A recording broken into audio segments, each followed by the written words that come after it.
Getting water in your nose is one of the biggest blockers to learning to swim. If you've ever tried to learn to swim, you know that sensation, that terrible sensation of getting water in your nose. It's one of the biggest blockers to feeling confident and having safety in the water. I'm Cori Myka, the creator of the Foundations of Change learning method that we've used for over 20 years, teaching adults to go from confusion and overwhelm to confidence, safety, and joy in the water. But getting water in your nose is not joyful.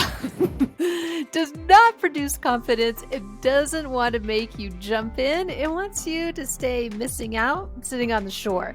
So let's jump in and take care of this nose. The Foundation of Change learning method is a 3-step process. Get ready, get set, and go. 2 parts mental to 1 part physical. Today, your physical step right now is watching this video. Way to go. You are doing something. You are in action for your learning to swim journey. And maybe your last attempts of learning to swim have been all about the action part. Go, go, go, getting to the pool, trying some stuff, getting tips and tricks and people telling you all the things. Overwhelm, confusion, water in the nose. Sound familiar? We got to have those mental steps as well to pair with it. So as I'm teaching you this about the water in the nose and how to not get the water in your nose anymore, I'm going to use this framework so you have the mental steps to go along with the next time you decide to try putting your nose in the water with success without getting it in that terrible feeling. If you're wanting to learn to swim, you want to go out in the surf, you want to participate with people, we generally look at the whole big picture, and that's why you're all about the action. But without taking these beginning pieces that include the mental steps and really answering questions, there's so many questions that go into all of those parts. We have to break it down small enough. That's why we do all of our teaching online in addition to in person. It's really getting that information, the physical and the mental information, before you go into trying something out. You know that. You wouldn't be here watching a video if you didn't know that, right? You're like, I got to get a little bit more before I get out into the water again. So all of those are in our online courses, but today is just going to be about the nose. Step number 1 in the Foundation of Change, getting ready. Getting ready. Before we even put your nose in the water, we have to get ready. And part of getting ready is understanding what the story is with our noses. What has gone on? What is going on with that nose anyways? What is going on with that nose that's making you concerned for the future about your nose? I don't really want to learn to swim, or swimming feels terrible because you always get water in your nose. So what has gone on? Perhaps when you took swimming lessons in the past, if you're a person who's done that, you're like, okay, I'm kind of doing some things and I can move my arms and I move my legs and then I go to do the side breathing and then I don't know what the heck happens. I can't get air. My nose is full of water. I'm sputtering, coughing. I'm standing up and frustrated. Right? We go from everything's fine to, there it is. Or maybe you've had times where you've just suddenly been underwater, pushed in, the bottom fell out from underneath you. Somebody gave you the whole sink or swim method of learning, this surprise. And you don't really know what happened, but you do know that you came up sputtering and coughing. That feeling in your nose, it feels terrible. And you're just thinking, get me the heck out of here. There's a good reason why I have a nice look sitting on the beach, not in the water, even though I kind of want to be there. We know there's a way. It's really important that we kind of clean up this story about the past, because whatever we have in the past, and if it's an actual experience you've had or something, maybe your story is more about what has happened to somebody else. You've heard somebody else's story about being in the water and water in their nose, and so that might be why you're here watching this. But their story from the past is what we use to predict the future. This is why maybe you aren't actually going and learning to swim, or you're going but you're not finding a lot of success because you're going kind of cringy, right? If you've been getting water in your nose, it doesn't exactly tell you to relax and feel the joyfulness of water, which is what you really want. Use the story of the past to kind of predict the future. This is a good thing in life as an adult of what we do. But on this step here, this get ready step, we want to start to separate and understand what's kind of the drama part of the story and what are the facts of the story. So what's the drama of my nose and what's actually factual and real? So let's really talk about what the facts are about your nose and the water. So here's what we need to know about water in our nose. The fact is, it's not water in our nose, this part, that we don't like. It's water in our sinuses. Now you're thinking, what's the big deal? This is a big nuance of information that's really important. Because when we put this part, our nose, we all have a nose. We have this kind of external part to our face. It's a different shape and size for every person. Totally fine. It's great. We love all of those noses. That water can go in. And it's like if you've ever put a cup in water upside down, you can put a cup in the water and the water just goes into the entrance. It doesn't go up into the cup. So our nose part here, the water will go into that part, into our nostril part. It's not dangerous. It doesn't really feel badly. It does have a feeling to it, right? If you got something in your nose, right? It has a sensation to it. But it doesn't have that burning, aching kind of thing that you get when it goes into your sinuses. So these are two different parts of our face here that produce different information. There's different nerve endings in there. You're not really supposed to have your sinuses filled with stuff, right? You know that feeling when it's filled with mucus or something when you're sick, right? That it produces that pressure in there. Different than in this part of your nose. So this is really important information because oftentimes when we feel the water going into this part, we go into that surprise mode of it's not supposed to be there. And we think that it's already in our sinuses. And the fact is that it's just sitting in this part and it's okay for it to be in that part. So facts versus drama. So it's really important for us to be able to distinguish between the two.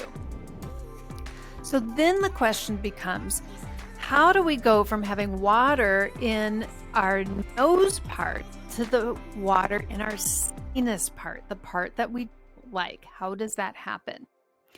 So in those stories above, or the stories previously that I just said about maybe how you got water in your nose, and I said about the side breathing, sound like the cup. If I turn that cup, the water goes in the cup. So if you were fine with your face down and then you went to try and learn this side breathing and you found you got water in your nose, it's because you turned that cup. That the water spilled into your nose. So that's one of the ways it gets in there.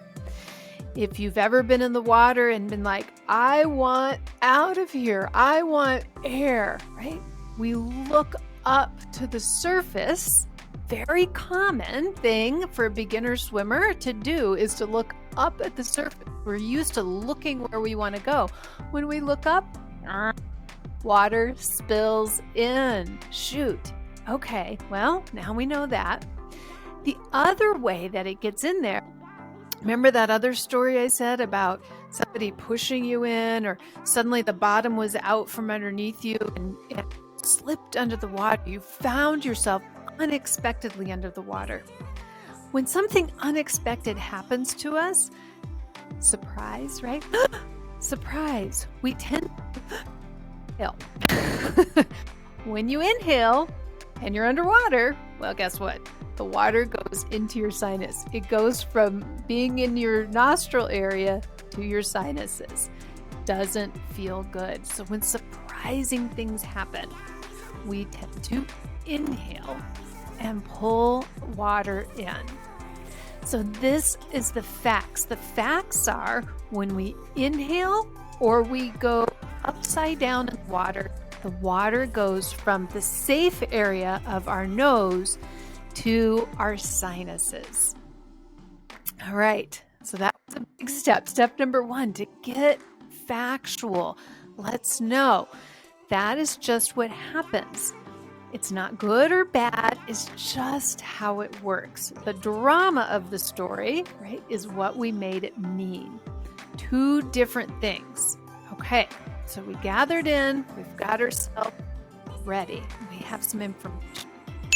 Step number 2 in the foundation of change. Remember, it's 2 parts mental to 1 part physical. And this means to have a safety plan. Sounds good, right?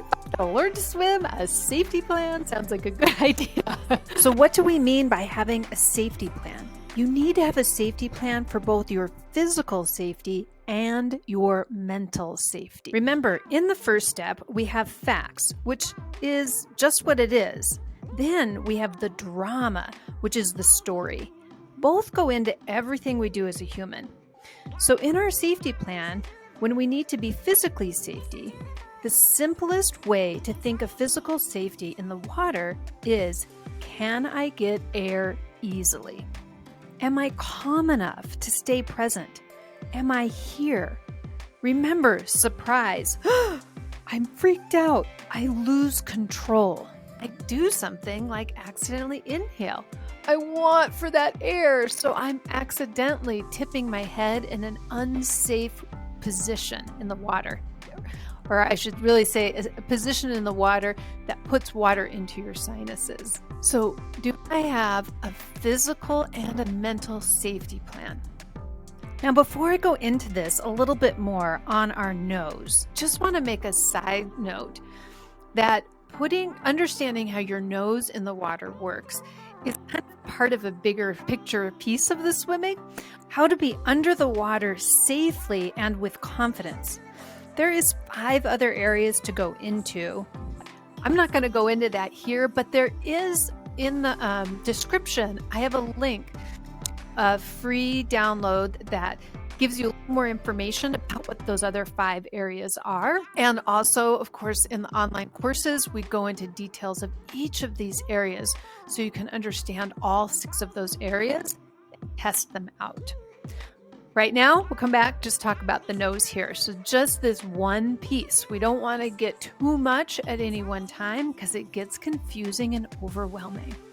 So back to our nose. So the step 2, the safety plan. So your physical safety plan. So when you go to figure out keep water out of my sinuses or know the difference between nose and sinus and how it goes in and whatnot, I'm probably not going to do it by jumping in or doing my stroking arms and side breathing. Too much going on. I can't really pay attention to knowing when the water is in my nostrils versus going into my sinus.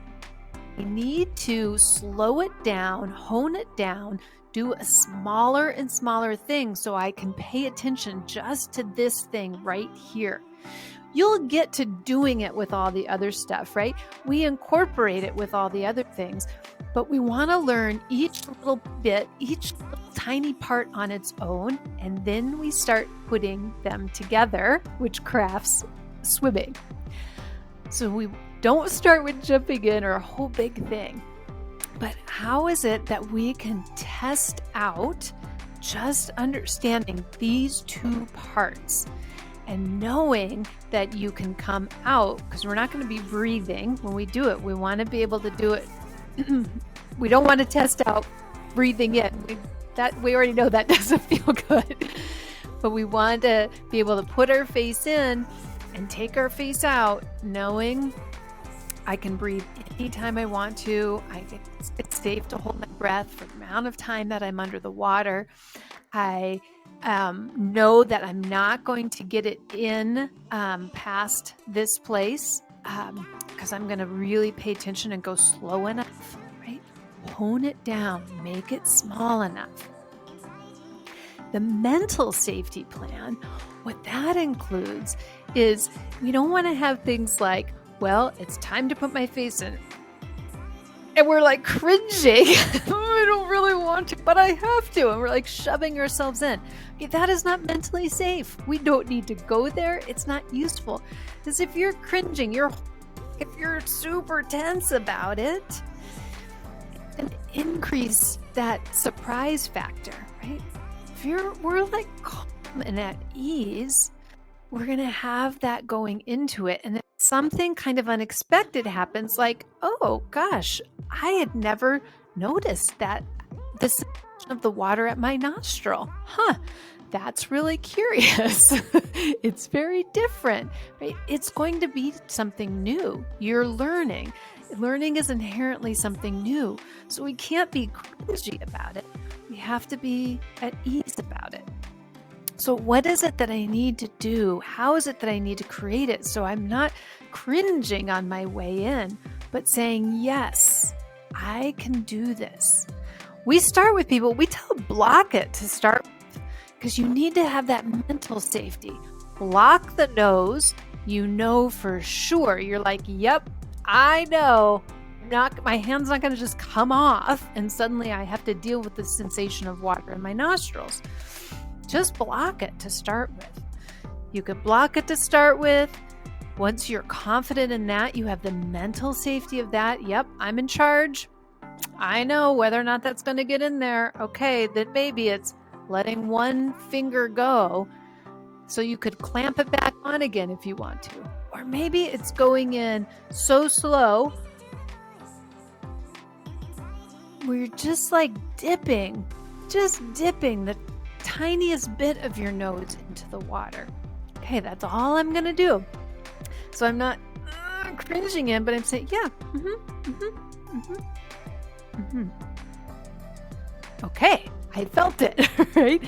You want it like that I'm going so slow that I have this mental presence. I can stay with it. I don't just check out. Remember those stories? It's like I was doing some things and then something happened and then I finished. I had to mentally check out of it. We want to stay present. The other piece of this mental safety is, am I going to criticize myself? Am I going to expect myself to have it be perfect? Or am I going to go in with curiosity, with willingness? This part of our mental safety plan. I'm just going to be curious about this. It's okay if I don't get it 100% right. I haven't really done it, or I've done it in this chaotic, overwhelming way. I'm going to let myself just do the tiniest little thing so I can learn. And a curious, loving way of being going forward. Which takes us to step number 3. Step number 3 is to be in action, is to actually do something. So we do have to we don't just want to sit around and think about things all the time. We actually want to take steps forward. So, what is a step forward that you could do? You could do it in a bowl of water. You could do it in a bathtub. You don't have to do it at the pool. You don't have to go to the big public pool and do it. You don't have to go to the big cold public pool and do it and join a kid's swimming class or something, right? You could do it at the gym, just in the hot tub, right? Where it's nice and warm and cozy. So find a way that you can take a step forward so you're not cringing, but you feel safely confident. Yeah, I could dip my nose into the water here and take it back out. So I start to get this information. Now here's a word of caution on this step. Watch out for adding drama to this step, right? We like to add drama. It's back to the beginning, right? Of understanding the facts versus the drama.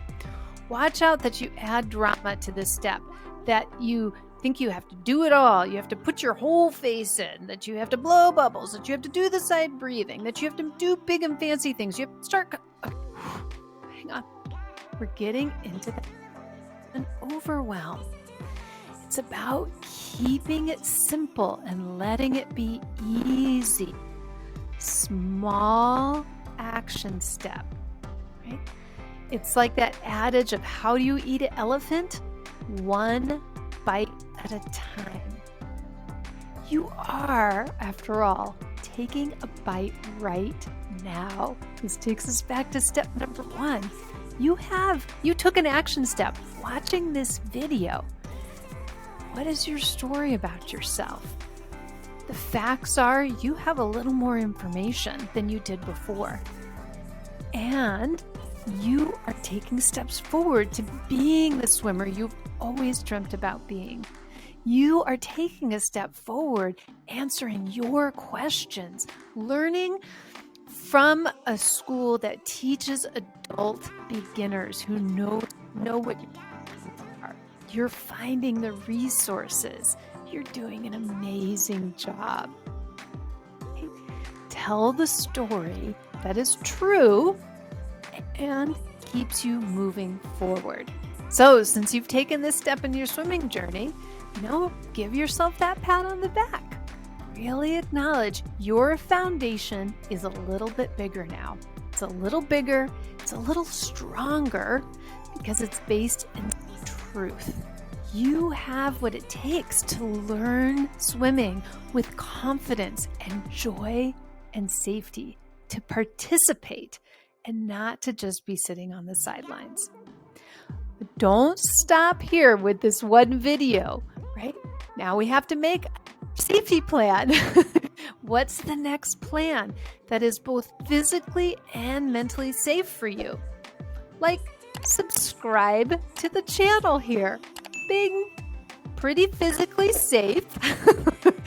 Doesn't take too much. You can just go right now while you're watching this video and click the button to subscribe.